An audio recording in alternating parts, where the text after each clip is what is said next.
স্বাধীনতা প্রিয় গণতন্ত্রকামী জনগণের রুখে দাঁড়ানোর গণতান্ত্রিক হাতিয়ার ছিল ভোটের অধিকার। প্রতিবাদের মাধ্যম ছিল নির্বাচন।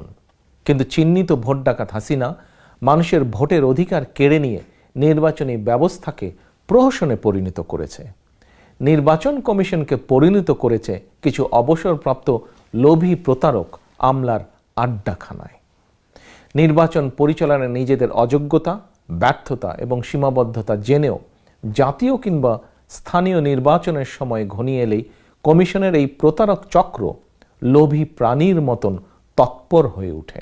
অথচ 2014, 18 কিংবা 24 সালের প্রত্যেকটি জাতীয় কিংবা স্থানীয় নির্বাচনে প্রমাণিত হয়েছে স্বৈরাচার হাসিনাকে রাষ্ট্রীয় ক্ষমতায় রেখে দেশে কোনো অবাধ, সুষ্ঠু এবং নিরপেক্ষ নির্বাচনই সম্ভব নয়।